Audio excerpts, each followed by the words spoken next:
आज दिल्ली के गौरी शंकर मंदिर में भक्तों ने पूजा अर्चना की। पूजा गुरु पूर्णिमा के अवसर पर आयोजित की गई थी। विशेष रूप से गुरु पूर्णिमा एक धार्मिक हिंदू त्योहार है जो सभी आध्यात्मिक और अकादमिक गुरुओं को सम्मान देने के लिए समर्पित है।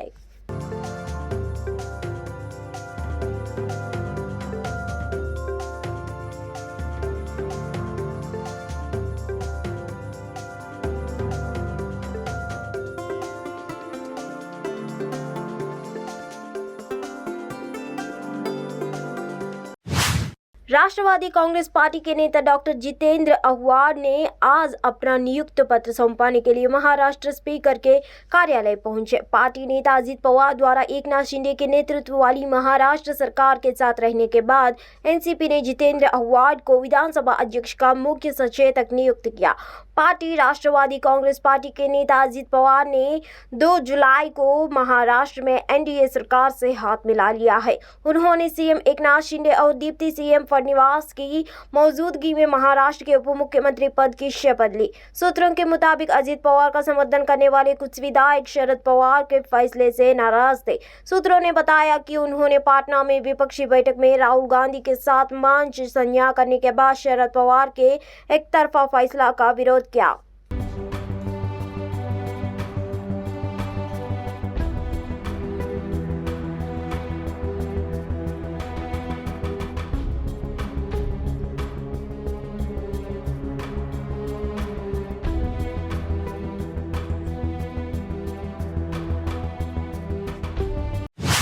मुंबई हवाई अड्डे सीमा शुल्क विभाग ने 1 जुलाई को एक विदेशी नागरिक से 12.98 करोड़ रुपए मूल्य की लगभग 1.3 किलोग्राम कोकीन जब्त की। प्रतिबंधित सामग्री को एक डफर बैग की जूटी गृह में छुपाया गया था। यात्री को गिरफ्तार कर लिया गया है और आगे की जांच जारी है।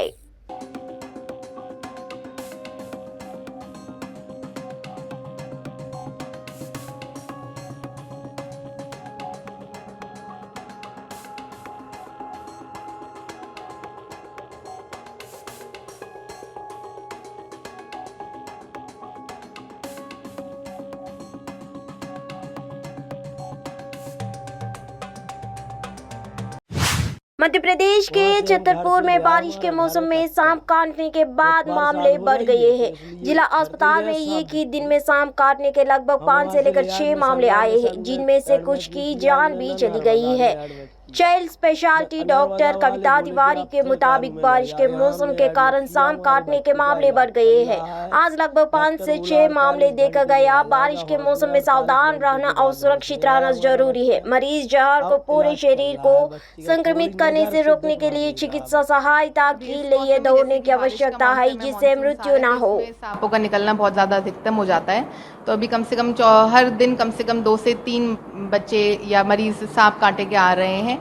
पिछले 24 घंटे में लगभग 5 से 6 मरीज आ चुके होंगे।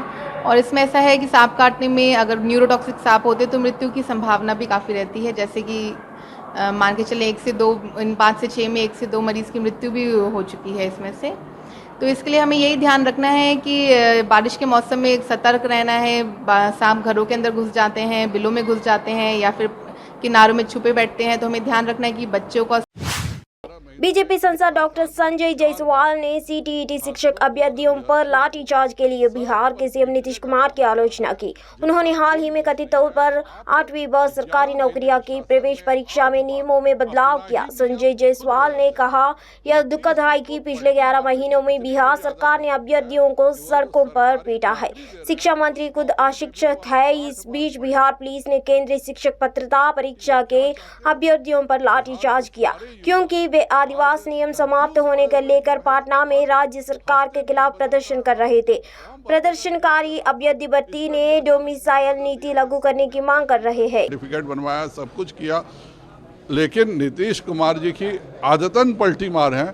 और जिस प्रकार का व्यक्ति आज शिक्षा मंत्री है, जो यह कहता है कि बिहार में शिक्षक साइंस सब्जेक्ट और इंग्लिश सब्जेक्ट मैथ्स के नहीं मिलेंगे, इतने अशिक्षित व्यक्ति जब शिक्षा मंत्री रहेगा तो छात्र आंदोलन पे मजबूर हो जाए। 2 जुलाई को एसपी उनाकोटी, एनडीपीओ और ओसी कुमारघाट द्वारा की गई एक बड़ी चौकमारी में एक लावरीज वाहन से 1500 किलोग्राम गंजा बरामद किया है।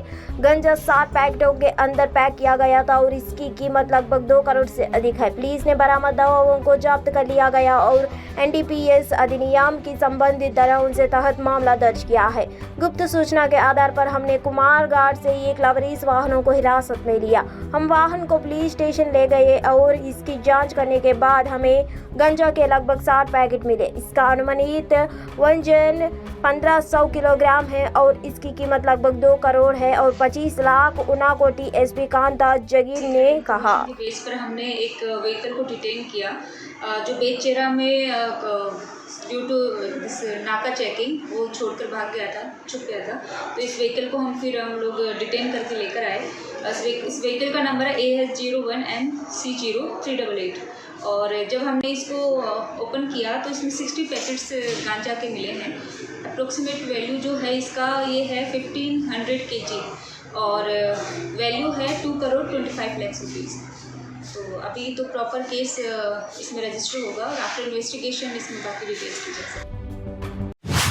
कांग्रेस के नेताओं और उनके आंतरिक संबंधों पर कटाक्ष करते हुए केंद्रीय मंत्री पीयूष गोयल ने कहा कि राज्य सरकार को राज्य के लिए नीति तैयार करने में कोई रुचि नहीं है क्योंकि वे आंतरिक झगड़ों और संबंधों को सुलझाने में व्यस्त है। राज्य में निवेश और नए व्यापार सेटअप के बारे में बात करते हुए पीयूष गोयल ने कहा, मुझे दुख होता है जब मैं देखता हूँ कि राजस्थान में कोई नया व्यवसाय नहीं आ रहा है। ऐसा इसलिए है क्योंकि राज्य सरकार को इसमें कोई दिलचस्पी नहीं है। नीतियाँ उत्तर प्रदेश, हरियाणा, गुजरात और अन्य राज्यों में बड़े निवेश किए जा रहे हैं लेकिन राजस्थान सरकार आंतरिक झगड़ों में व्यस्त है। भ्रष्टाचार नहीं देखना चाहते क्योंकि वो सरकार के आगे पीछे नहीं घूमना चाहते। वो सरकारी कर्मचारी, सरकारी व्यवस्थाएं सरल चाहते हैं। वो चाहते हैं कि राज्य सरकार ईमानदारी से उनको रेड कारपेट, लाल कालीन से स्वागत करे। लेकिन राजस्थान की सरकार आपसी झगड़ों में भी। देश भर में सब्जियों की कीमत बढ़ गई है जिससे नागरिक हैरान है। टमाटर, अदरक और हरी मिर्च जैसी आम सब्जियों बाजार में सबसे महंगी देखी जा सकती है। गुवाहाटी में एक स्थानीय सब्जी बाजार में स्थानीय लोगों ने इस पर अपनी राय साझा किया है। जिस हिसाब से महंगाई बढ़ रहा है, जहाँ सब्जी साग सब्जी का साधारण आदमी चलना बहुत मुश्किल है। अब मान लीजिए 500 रुपया का अगर कोई हाजिरा करे, उसका घर में 2-3 आदमी खाने वाला है तो वो तो चलना बहुत मुश्किल हो जाता है। अगर मान लीजिए 1 किलो बिलाही का अगर 120 रुपया या 130 रुपया लगे तो 1 पुआ लेने में भी 60 रुपया लग जाता है। तो साधारण आदमी चलेगा कैसे? उन लोगों के बारे में सरकार को सोचना चाहिए। और किस वजह से बढ़ रहा है आपके हिसाब से? बढ़ाई तो देखिए, महंगाई तो हमेशा ही बढ़ता है, ऐसी बात नहीं। ऐसा है कोई भी सरकार आए महंगाई बढ़ता ही है, वो बात हम नहीं बोलते। लेकिन अभी का महंगाई इस हिसाब से हो रहा है कि बहुत सा खेत मारा गया है पानी का वजह से, बारिश का पानी का वजह से। हम गांव में गए थे, वो सब जगह में देखे भिंडी हुआ, लहसुन हुआ, बहुत सा सामान खेत में सूख गया है, लेकिन उठाने लायक नहीं है। तो उसी वजह से मेरा ख्याल से महंगाई थोड़ा सा बढ़ेगा, ये बात नहीं है। लेकिन इतना महंगाई हो जाने से साधारण आदमी को चलना बहुत मुश्किल हो जाता है। और सप्लाई डिपार्टमेंट को कुछ बोलना चाहेंगे सरकार को? सप्लाई सरकार के बारे में हम क्या बोलेंगे? अब सरकार अगर उस चीज़ के बारे में ध्यान दे तो हो सकता है महंगाई में